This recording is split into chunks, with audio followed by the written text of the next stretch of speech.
I was asked how would the world look like in 25 years from now, and nobody knows. It will be a science fiction future, a dystopian one or a utopian one.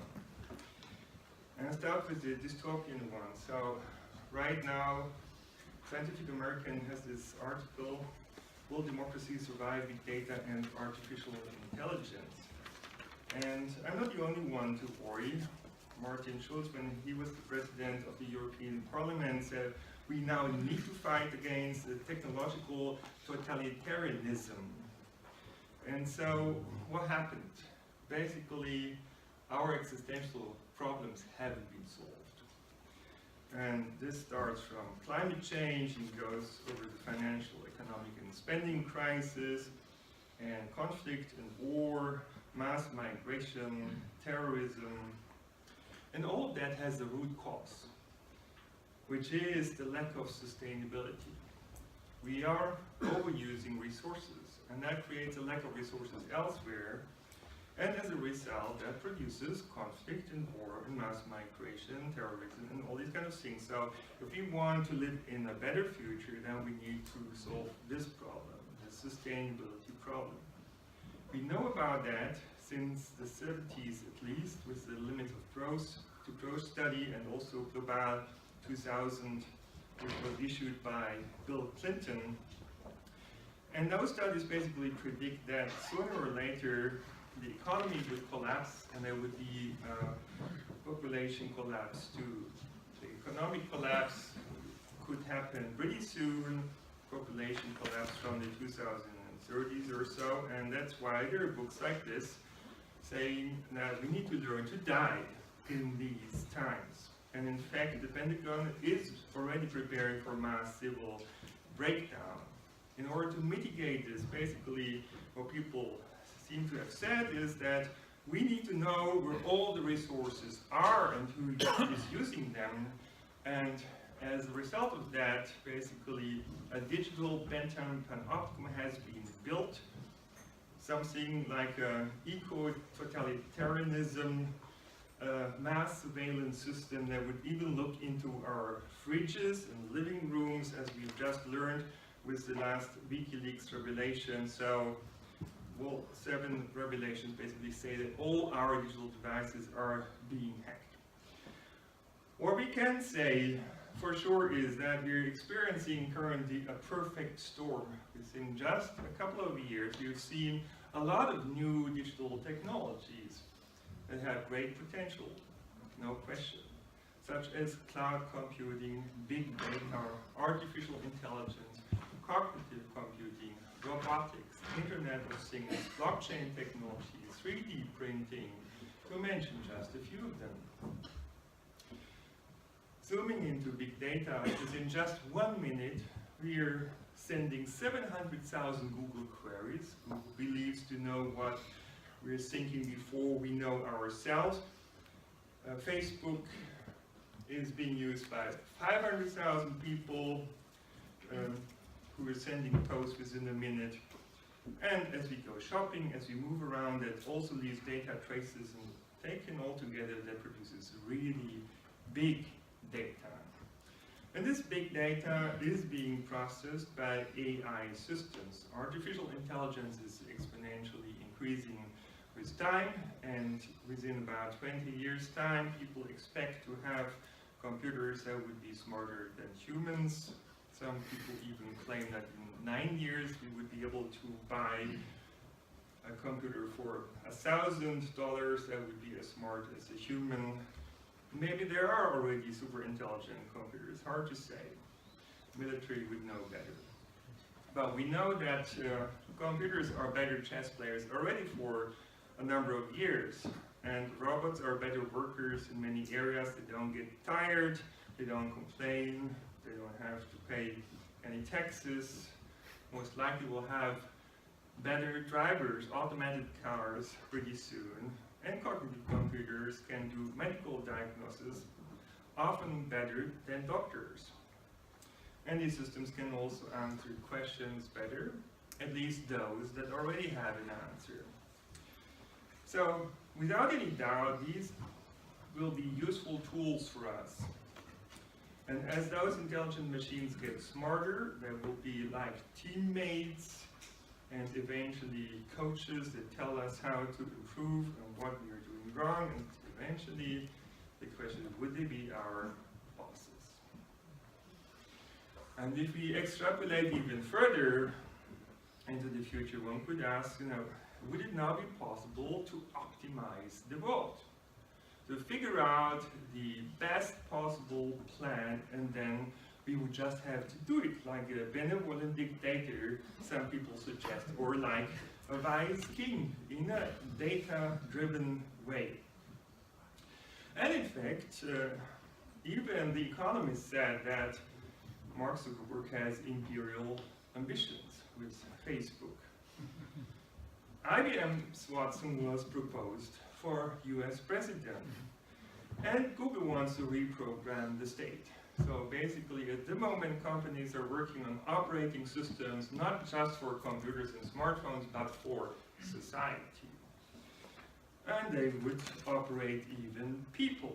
Now, if you wanted to run society like a giant machine, then you would need to know what are all those pieces and how they behave and how they can be manipulated. And there are attempts out there to do exactly this.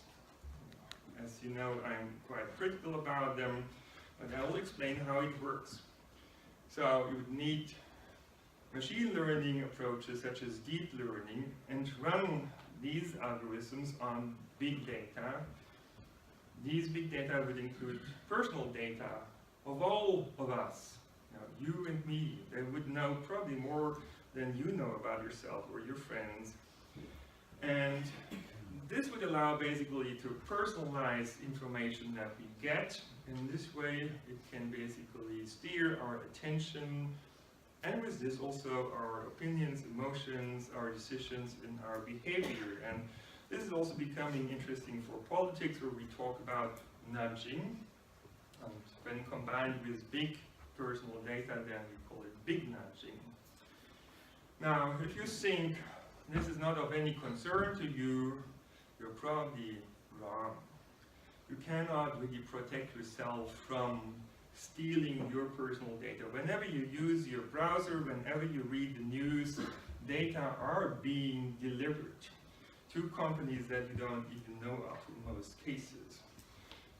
When you read the newspaper on the web, about 10 companies will learn about what articles you are reading, what you're interested in. And the web of trust actually has been selling our personal surfing data now, what web pages we have been visiting. And that, of course, reveals everything about you, also about politicians. And in the UK, there are 48 organizations that can see your entire online browsing history of the past years, even if you delete it. Now, this is the world we're living in, pretty much 1984. And we know that also this kind of data has been used in election campaigns and to manipulate voter choices where possible. So Ted Cruz was getting Facebook-like data, and then Cambridge Analytica was using this data and other data from Axiom and so on, basically to target every individual. Over several 100 million profiles that they created, psychological profiles, you could say, and then everyone got a targeted message to basically make them vote the right thing. So it's being said that now with 70 likes, you can know somebody as well as a friend, with 150 likes as well as your parents, and with 300 likes as well as your partner. So basically, there are machines that know you better than anyone else, and that can manipulate you better than your friends, your family, and your partner can do. So we can be remotely controlled. That happens mostly on a subconscious level, you would not even notice. And some people say, this has turned the world upside down. I don't want to get political here, at least that's a very interesting discussion. I'd like to remind you of Barack Obama's warning during his last Correspondents' Dinner speech, where he said, "This is also a time around the world when some of the fundamental ideals of liberal democracies are under attack, and the notions of objectivity and of a free press and of facts and of evidence are trying to be undermined, or in some cases ignored entirely." So he knew what was coming, the non-fact society, fake news and all this, and he couldn't talk about details at that time, but in the meantime we know it's all about making us more vulnerable to personalized information, and that could be lies. So that was learned basically from neuromarketing, and neuromarketing is personalized, is targeted, and is basically using our psychological weaknesses to manipulate us. You know, I mean, these book titles are pretty telling. I don't think I need to say anything about this apart from explaining that the way it works is we're being conditioned like Pavlov's dog. So, you know, in the 30s of last century, people like Skinner put animals into boxes and exposed them to rewards and punishments and made them do certain things in this way. And now it's us. We're being put into other kinds of bubbles, boxes that we don't see and don't feel, but they're still there. And these are the filter bubbles, actually. You know, this is basically a cage of information that's built around us and makes us see the world in a particular way. Now, if that wasn't scary enough, there's something maybe even more scary, which is the citizen score, which basically rates every one of you according to your usefulness from the point of view of those who rule the world. So everything that you do or don't do would give you plus or minus points, and that would determine the kind of jobs you can get, or in China, the countries that you can visit, how much you have to pay for your loan, and all these kind of things. So basically this is a digital totalitarian state that has been invented and created, you know. Don't be too naive about this. This is not just happening in Asia. There's a similar system, for example, in the UK, and it's called Karma Police. You know, it's like digital judgment day. I'd like to say, it's time to say stop. You know, we've gone too far. This is highly dangerous. We might lose what we've built over hundreds of years. Freedom and self-determination, human dignity, assumed innocence, fairness and justice, the right to pursue our lives and happiness, pluralism, democracy, participation, and so on, also security and peace, and jobs too, as we will see. And by the way, this benevolent dictator approach doesn't work better, as it turns out. And so we have to pay attention to other undesired side effects, such as job loss. So I'm very excited. Skip this, but I recommend you to have a look at that TED Talk by Jeremy Howard, which is really pretty explicit about automation taking away a lot of jobs in the future. So we see that already in many countries where youth unemployment has skyrocketed and crossed even 50% marks. And that is also actually quite bad for our countries, because industrial countries are really over-indebted. Nobody knows when we would ever be able to pay back that debt. So it's not just a challenge for individuals, it's a challenge for countries, and as I'll show you, it's a challenge for companies too. Digital innovation will disrupt all businesses and institutions. Statistical data say that 40% of today's top 500 companies will be gone in 10 years. Kodak is just one example. They had most digital camera patents, but they couldn't transform themselves quickly enough. Now what we're seeing is that traditional companies are being challenged by new companies. Airbnb is challenging the hotel business, for example. They don't own any hotels. Bitcoin might be challenging the banking business. Now, there are 3D printers to print houses. It's possible to build, I think, 57-level hotel within 3 weeks. In China, you can do that. We've seen what's happening in the automobile business.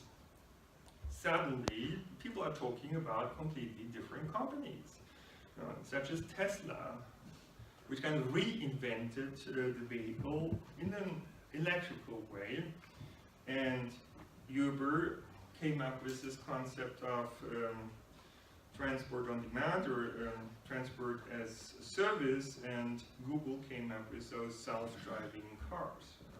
Mercedes, Audi, they can also do this. They have self-driving cars too, but everyone's talking about Google cars now, right? Now, this is the situation like, companies are too slow transforming themselves digitally, and that's why they're basically challenged by outside companies.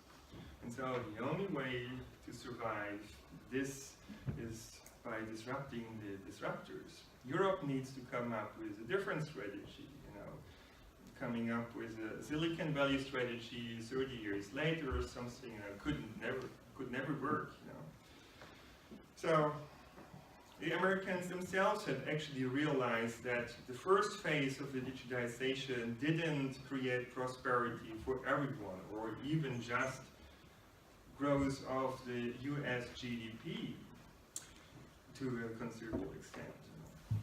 So that's why there was an open letter on the digital economy, and basically what it's about is that we have to overcome this garden thinking, we have to learn to think in information, innovation, production, and service ecosystems where we work together. So co-creation, co-evolution is the key word. We need interoperability. And suddenly, many people talk about open access, open data, open innovation, because that enables combinatorial innovation. So you can actually combine those products and services that are out there to build new products and services. So everything is about empowering people to be more creative, more innovative, to coordinate themselves better, and to enable them basically come up with their own businesses. And that requires data for all. Right? The nice thing about the digital economy is it's unlimited. Information is immaterial. For you to be rich, you don't have to take it away from somebody else. It's very different from the material world. And of course, what you want to have is, if you give something to that system, you want to get something back. So there should be a principle of reciprocity. You need to build this ecosystem. Basically, it could be a combination of open data and proprietary data. Same thing with algorithms. If we would say, open it up after 2 years, say, and then turn it into something like a digital humus that other people can use, and basically new ideas could grow in this digital humus.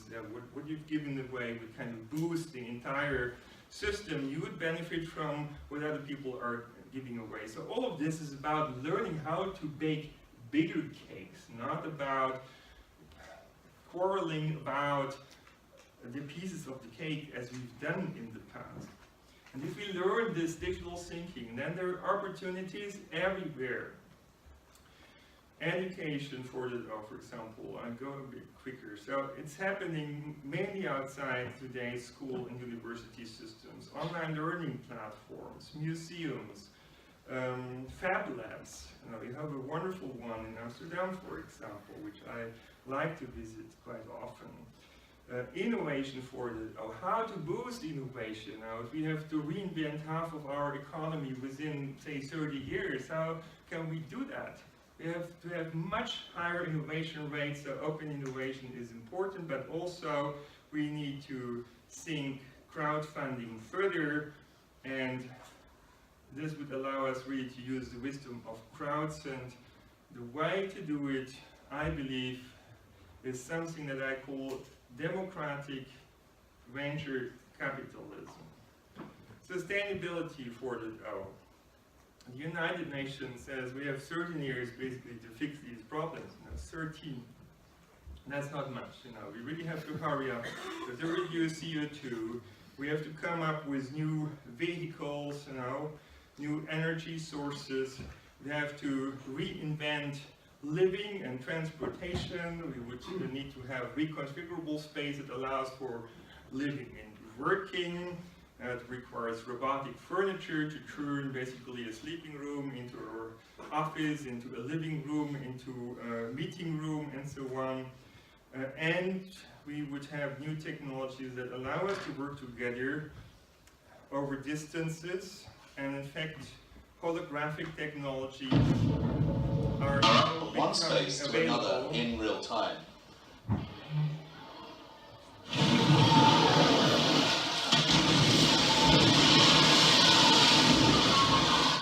And rather than inventing a new car, maybe this is what we need to invent, right? Society 4.0, how to create data for everyone. Google is not going to give us their data. Facebook is not going to do this. We have to create it ourselves. So we have decided to build this NervusNet platform. You're all invited to contribute to it. It's an open platform which would use the Internet of Things, namely sensors as they're in the smartphone, to build a global measurement system. But we'd like to have now a version that we can trust, right? That the user is in control of. So you would really decide what data to use just for yourself, or what data to share, and should be run as a citizen web. And then it can be used actually to measure noise and stress and all sorts of externalities, CO2 and waste, and also the good things I'd like to have, such as education, health, reuse of resources, and so on. So we basically can learn to incentivize those things that we'd like to have with a new financial system, which of course will also be reinvented digitally. So that's what we need, something that would allow us to provide multidimensional incentives in order to make sure that garbage will be turned again into a valuable resource. And in this way, basically, we get a circular economy driven by market forces. So it would be profitable to produce in an ecological and socially responsible way if we had that new financial system. And it would also boost the sharing economy. And of course, governance would also change. And this is all about bringing the best ideas of many minds together, and requires what I call digital democracy, an upgrade of today's democracy. And then we would need digital assistance to help everyone to take better decisions in all sorts of situations, including crisis situations, disaster response, and so on and so on. So basically, I'm coming to an end. I would like to suggest that to boost those developments would be good if every company would give 5%, say, of the R&D budget to create an institution that would think about things that companies don't think about. And so there would be really a bunch of young, creative thinkers that would basically make you do the innovations that you wouldn't do yourself. Don't wait for your competitors. So let's do that together. And if you want to read a little bit more, there are 2 books. The Automation of Society is next, and a science fiction story that will be available in 2 or 3 days on Amidst called I Got. Thank you.